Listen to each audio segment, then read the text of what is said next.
Today, back by popular demand, we have Steve Bousquet, the opinion editor for the Sun Sentinel. We're going to talk about Jeb Bush, the start of the legislative session, and the Washington Post, and Governor Ron DeSantis. So stick with us. You don't want to miss it. This is really a dismantling of some of the things Jeb Bush did as governor 2 decades ago. You're listening to A Deeper Dive with Dara, a podcast by the News Service of Florida. Hello and welcome to A Deeper Dive with me, Dara Cam. If I sound giddy, it's because I am, and you know why? Because back by popular demand with me here in the Terracotta Room is Steve Bousquet, my old pal, the opinion editor of the Sun Sentinel. Thanks, Dara. Yep. He has a voice for radio, I always say. Very impressive Terracotta Room, by the way. In the shadow of Florida's capital. Yeah. Ooh, nice. Hang on one sec. I think it's no. There we go. Okay. All right. Well, we have a lot to talk about, and Steve is on a schedule, and so we are recording this the day before I don't know what they're calling it. It's not called the Thrilla in Manila. It's the bi-coastal showdown, Bi-coastal showdown. Yeah. Mano a mano, Ron DeSantis and Gavin Newsom. Can I just ask you before we get to the meat of what we want to talk about today, why would Gavin Newsom want to do that? Why would he agree to do this? I think it's going to draw a pretty good audience, and he gets to play to his base out in California. I've seen stories making this point that they're going to play to their very different bases. I don't have very high expectations for this thing. Of course, by the time this discussion is broadcast, it will have already happened. Right. Yeah, and so I don't know. I mean, It seems like a lot of like much ado about nothing to me. I suppose you could argue they both have a lot of raw material to work with. I mean, everything is not hunky-dory in California. They've got they're having a big population exodus. Yeah. They've got a huge homeless problem. Right. They've got extremely high taxes. They've got their livability issue and look at all the stuff going on here. Hey, you want to talk about livability issues? Florida is my daughter's and her friends are exiting the Tampa Bay area because they can't afford their property taxes and property insurance. But, people are coming here. For sure. Yep. All right. Well, we want to jump right into this, something that you have been following. Can you talk to us about it? Jeb Bush is pushing back against the legislative efforts. The legislative session is about to start. We've got 2 weeks of committee meetings left, and then it starts in early January. Jeb Bush, one of the legislative priorities for Senate President Kathleen Passidomo is education deregulation. Tell us about that. Yeah, when they passed the universal voucher bill last year, there was, from the public school constituency, a lot of, hey, what about us? Are you going to do anything for us too? You're doing all these giveaway things for the for-profit voucher community. And Passidomo said, just stand by. We'll have some good things. We're going to cut red tape in the public school system. And she's come up with these 3 bills. I'll just summarize it very quickly. I mean, it's a much less reliance on standardized testing for kids. It's ending the policy where you could hold a kid back in the 3rd grade if the kid isn't advancing at grade level. Yeah. So we'd be going back to what Jeb Bush referred to as social promotion, which he thought was a terrible thing. Anyway. See, Steve and I were around when this stuff passed the first time. Yeah.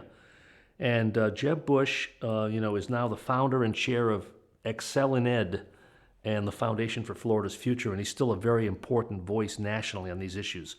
But this is This is really a dismantling of some of the things Jeb Bush did as governor 2 decades ago. Now, we're still going to have grading of schools, but I reached out to Jeb, and I'm sure others may have as well. He's an obvious person to go to on a subject like this, and he agreed to write an op-ed essay for us, and he basically said this is abandoning. He uses words like abandonment in this op-ed piece, and that makes it very clear. He says lawmakers have proposed watering down our third grade literacy policy, removing the backstop of retention, and so forth. So the Republicans, shows you how much things have changed in Tallahassee. Yeah. The Republicans who run Tallahassee have now antagonized Mr. Republican, really. Who used to Jeb walk Bush. on water. That's right. For the GOP. So he's going to be, you know how the system works. He's going to find allies to try to prevent this from happening. Does it work like that anymore, Steve? Well, I think a little bit. I think Jeb Bush is in a separate category as a revered figure and as a very effective governor. But I went to the last meeting of the Senate K-12 Education Committee. The chairman, of course, is Corey Simon, the Republican senator from Tallahassee who just got elected. Defeated a Democrat. And he's really gotten deeply into this issue. And I think these bills have a lot of momentum behind them. You know, this is sort of this session for the Senate. This is the Senate's equivalent of that Live Local Act of last year, that housing stuff that Pasadomo, more than some other Senate presidents, has an agenda. You may not agree with it or like it, but there are specific things she wants to do. We've seen Senate presidents and speakers not really have an agenda except accumulating power, Yeah, she has, in addition to this education deregulation, which she has spoken about, we had her on the podcast months ago, and she was talking about this. In addition, part of her agenda is the healthcare. She's calling it Live Healthy. So we're waiting for that bill to drop as of the time we're recording this.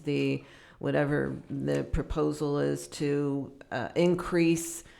I think it's going to try to do something to address the shortage of doctors and nurses in the state. Okay. So anyway, this is one of the things in one of these bills that has a lot of people really exercised is being interpreted as making recess optional in school.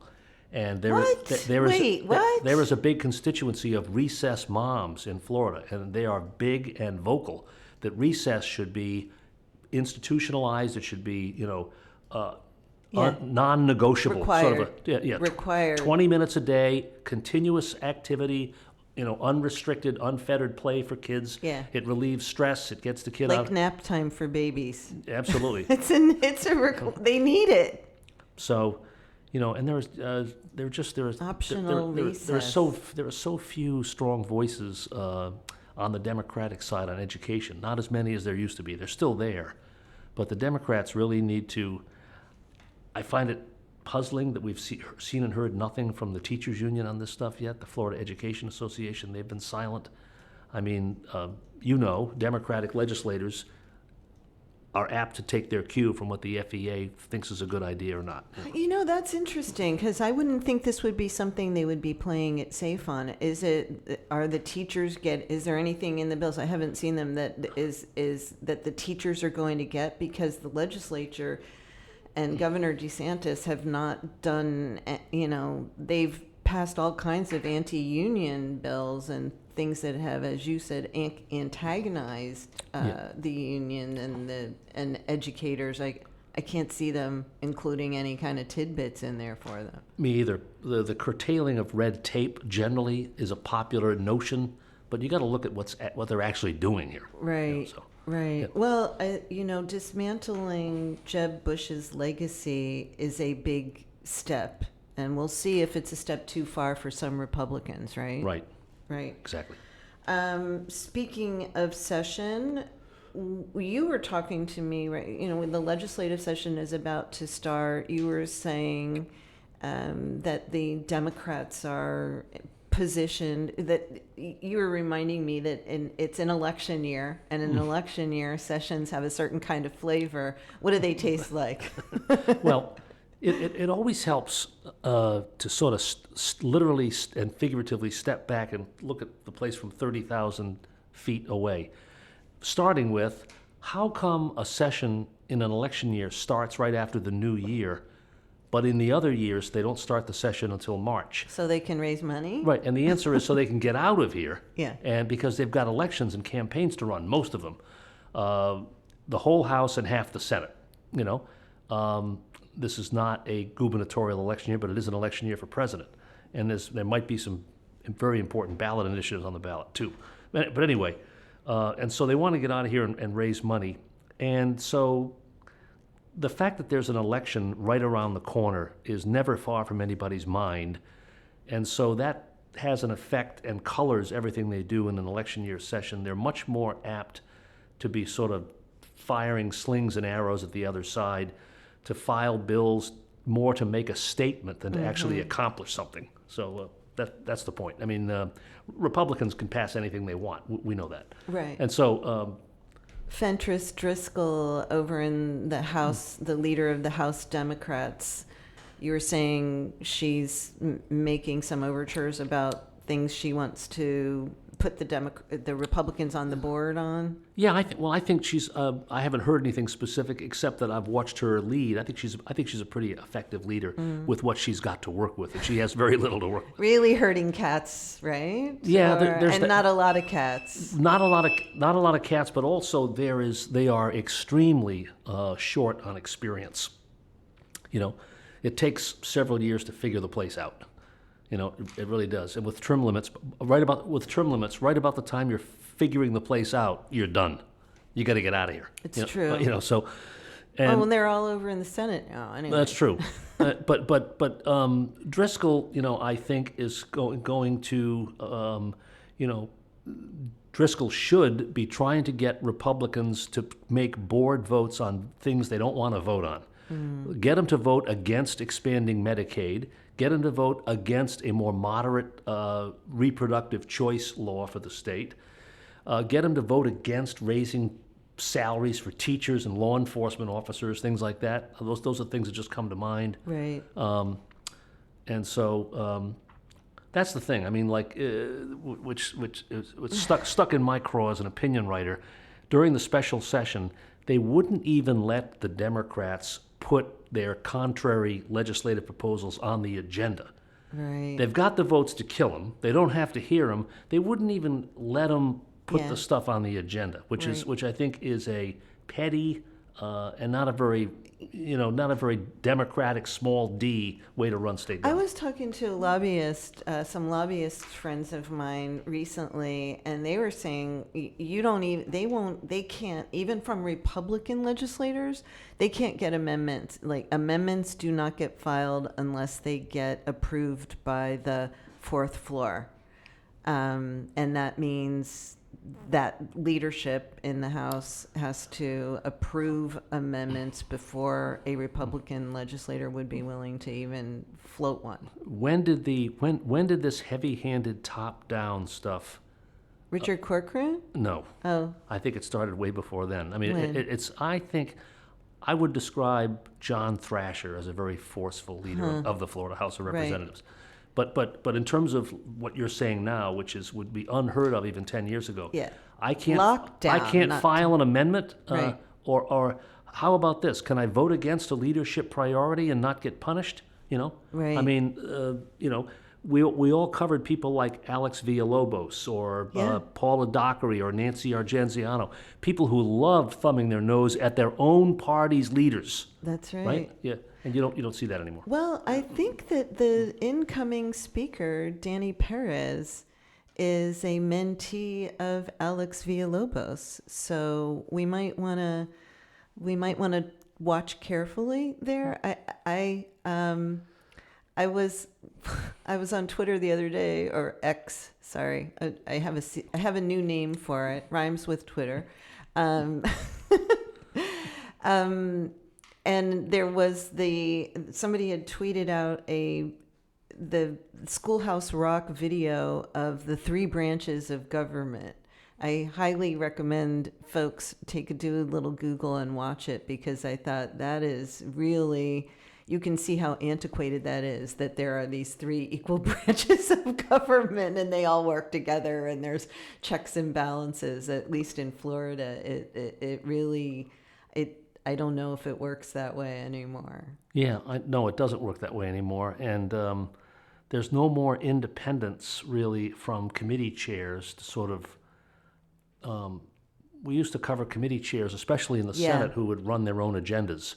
And if leadership doesn't like it, well, go get yourself another Senate Agriculture Committee chairman. Right. Sometimes they did get booted. Yeah, they I mean, did. it was very rare.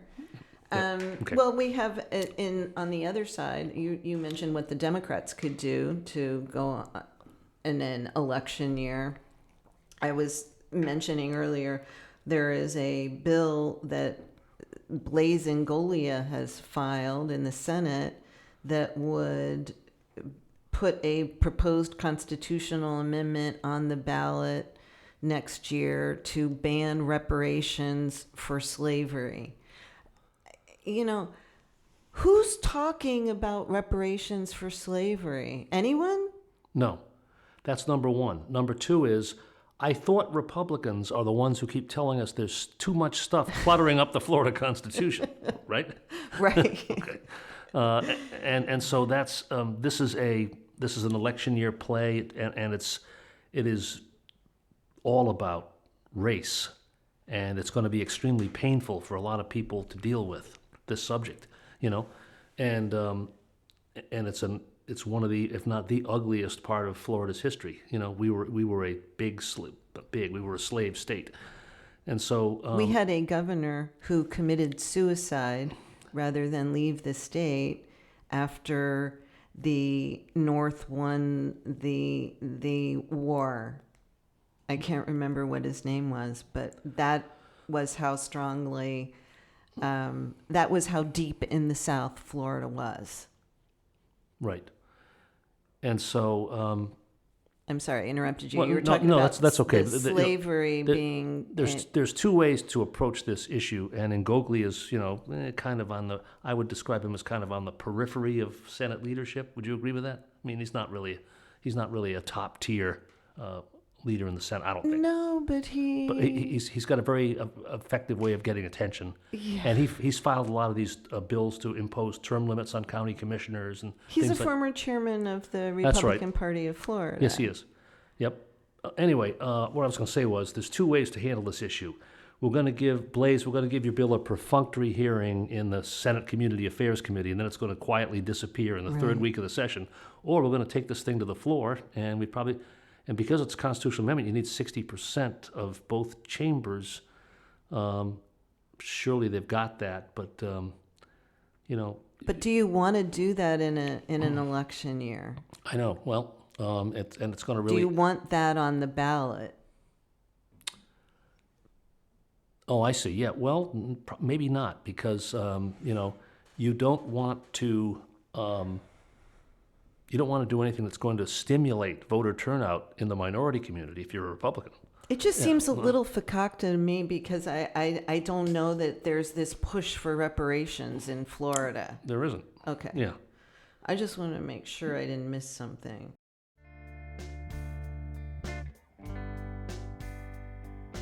Stick with us. We'll be right back with Steve Bousquet.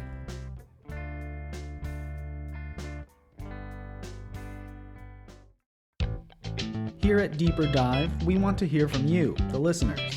We invite you to send your questions, comments, and feedback to our mailbag.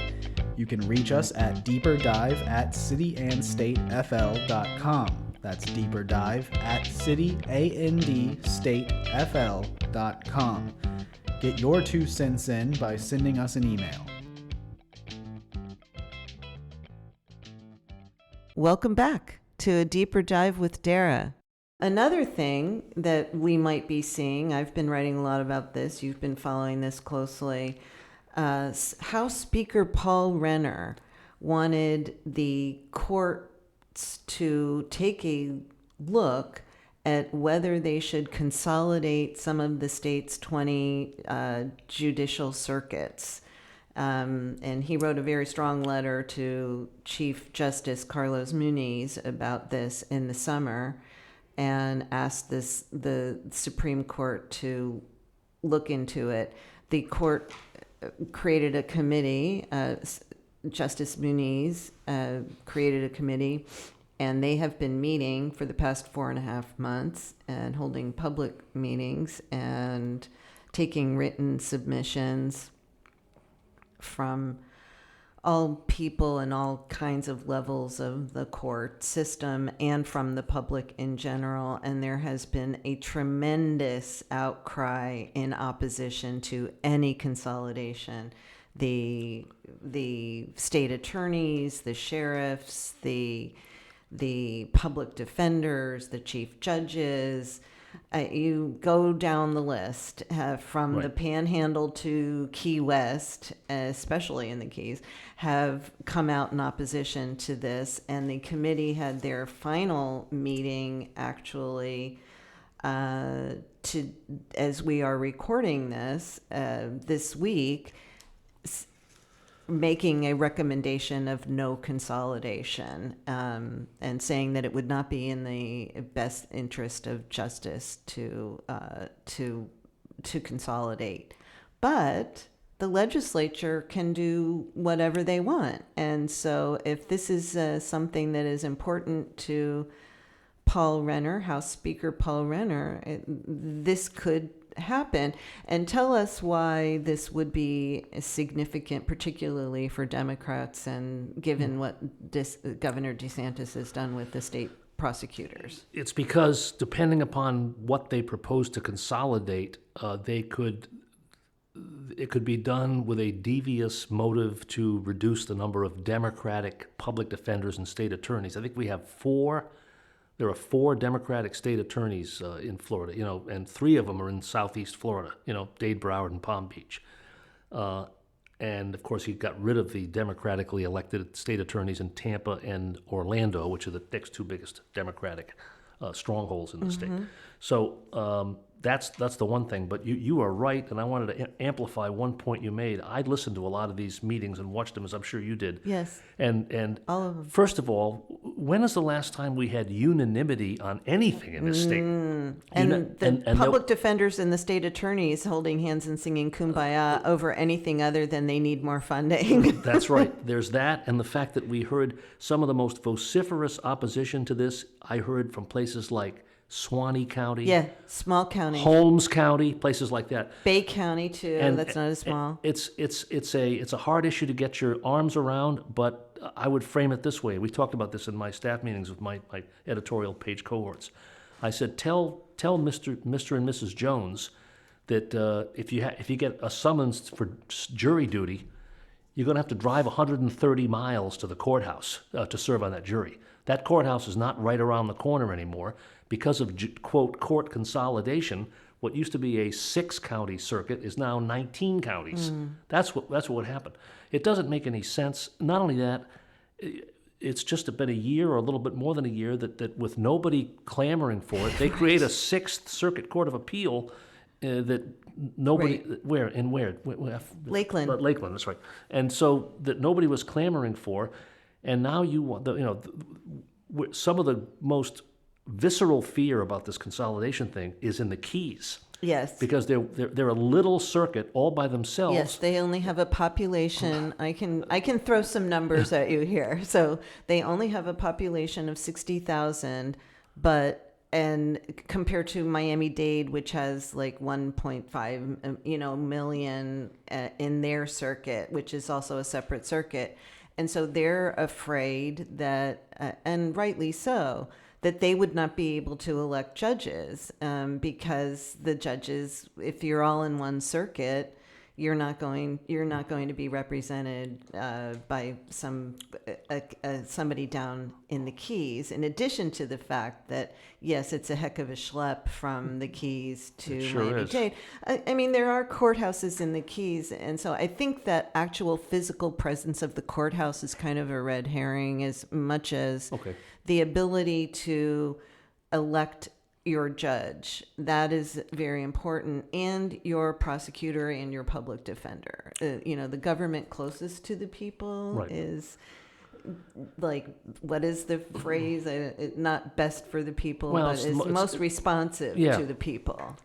And so I think if they try to do any form of consolidation after the outcry we've Yeah. heard over the last 6 months, there's going to be a mutiny on Monroe Street in Tallahassee from people who are like, didn't you In hear? Monroe County, for sure. Yeah, didn't you hear anything that we said or discussed? Or because it was bipartisan, it was urban and rural, it Yeah. was rich and poor, it was all across the political spectrum. Conservative, non. Now, okay, some of this might be, to play devil's advocate, some of this might be, don't mess with our stuff. People don't want their local institutions monkeyed not around. my backyard, right? Almost any time Tallahassee intervenes in local government, there's a bad outcome of some kind. There's a perceived threat on home rule. We're going to do this. Tallahassee knows best. You don't know best in Monroe County. We know best way up in Tallahassee.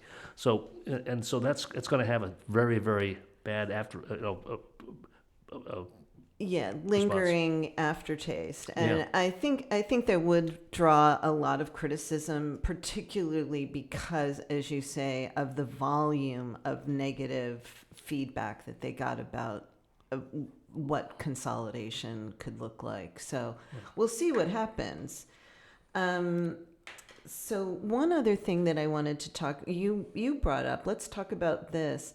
The Washington Post is pursuing a lawsuit against Governor DeSantis about trying to get his travel records. What can you tell me about that? Well, I think it's a good thing that any news organization, stands up for transparency and public information. Let's be honest, the Washington Post has, greater resources than a lot of Florida-based news organizations do. Getting records and getting information out of this administration, is often impossible. And so what happened was the Washington Post had a couple of things they were interested in. They wanted to know about all the money that DeSantis was spending on travel, including campaign travel as a presidential candidate, because of regardless of whether it's Ron DeSantis or not, when the sitting governor is running for president, it has to be in Iowa and South Carolina all the time, and New Hampshire. The potential for abuse of aircraft should be obvious to anybody. The potential. That's number one. Number two, the Post wanted all these records of that situation where on election night in 2022, DeSantis' victory party was in Tampa, and it became known, it was widely reported, the DeSantis campaign said, hey, we don't want anybody bringing any guns into the Tampa Convention Center. It had to do with people bringing guns in. And so FDLE was handling security, or some of the security there. And when the story got out, some people twisted that or interpreted that as, boy, this is interesting. This maybe looks a little bit inconsistent, to say the least, that a governor who supports an open carry gun law doesn't want. But, guns in the hands of people in the Tampa Convention Center is potentially pretty dangerous. Anyway, so it's that they wanted to piece together that paper trail, who emailed who, what did they say, and so forth. They wouldn't give up those records. And then in this last session of the legislature in 2023, they passed this bill that's one of the most onerous attacks on public records that we've ever seen, which is that makes all of his travel secret, including retroactively. So a trip that he made 3 years ago became secret when it wasn't secret at the time he took the trip. That's what the Post is fighting this over. And it's in circuit court in Tallahassee, and the next hearing is right after the new year. So. And it's a judge who has ruled in the governor's favor in other cases. So, does that? I'm not a lawyer. You're not a lawyer. We are supposed to have. We have a constitutional right to sunshine in government in the sunshine. This kind of a legislation. Does that feel like it defies the spirit of the Constitution, if not the actual Constitution? Yeah, that is one of the very things the Post is arguing in there, that this travel exemption breaks the spirit of the constitutional amendment voters passed in 1992. I'm going to take you way back down memory lane to the days of Bob Crawford, and I think it was Tom Gustafson was the speaker. When I think about it, I think of Jim Scott being involved because he might have been the incoming Senate president. And they put this, let's be honest, a bit of a mealy-mouthed expansion. It was basically you have a constitutional right to public access and public meetings and public records. But it had all these exemptions in it for the legislature to do their own thing. Right. But it's better than what we had before. It is Article 1, Section 24 of the Florida Constitution. Any reporter in this town has had to refer to that 1,000 times. Right. And so we used to carry little cards around in our pockets. And the Washington Post is saying, hey, I looked up the statistic, 83% of the voters voted for this in 1992. And so the public gets it. The public says, this is our government. That's our information. That should be public. There's a million. Well, not a million. There's about 1,200 exemptions to the Florida Public Records Every Law. year there are more. Yeah, and so this is maybe our next conversation. But what I think when all the dust clears 10 years from now, and people look back and we're having a discussion and say, so what was Ron DeSantis like as governor of Florida? In addition to the culture war stuff, what people are going to talk about, and I think should talk about, is the level of secrecy and the lack of transparency. Yeah. I think that's the single biggest thing. Yeah. It's something we have to deal with every day, and it's something the public feels in 1,000 different ways. Most recently now, when the guy gets on an airplane, you don't know who's paying for it. You don't know why they're paying for it, all that kind of stuff. And you don't know who's there, right? Right. So that's I guess I would say that let's hope that the Washington Post prevails here, but you never know in the Florida judiciary today. So we on our, you were talking about records. The Florida Bulldog, speaking of records and how difficult it is to get records, made a request for information about Pete Antonacci's death in February, and they just got the records recently in November. Pete Antonacci, I always think of him as the Joe Pesci character in My Cousin Vinny, like the fixer, right? For Republicans throughout the years, I feel like am I wrong? It was Steve gave me kind of he raised his eyebrows when I said that. Only because the word fixer means different things to different people. Oh, and no. So, Okay. And he spent most of his career... Like a cleanup man. Yeah, that's true. I mean it in the sense of he's the cleanup man. I think that's right. Yeah, troubleshooter, cleanup man. Right. You and I go back to when Bob Butterworth was Attorney General, and Butterworth would say, I don't have the details on that. Talk to Pete about that. And because he was also the sleeves rolled up guy. Yeah. Pete's not a politician. Pete's more of a high level appointee kind of guy, and he was substantive. He loved getting his hands dirty on issues and policies. In policy, Yeah. he was a policy guy for sure, and he served in a variety of capacities. He was appointed to. After Brenda Snipes was removed or resigned, I forget. She resigned, I think, in a deal. They brokered a deal. She resigned as Broward County's long-serving supervisor of elections, and he replaced her. He served as the state attorney in Palm Beach County for a while. He did. He was...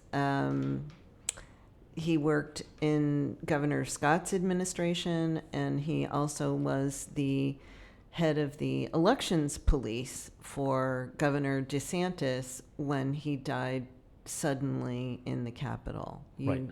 Over to you. Okay, well, he died. He collapsed and died on a Friday afternoon in September of last year.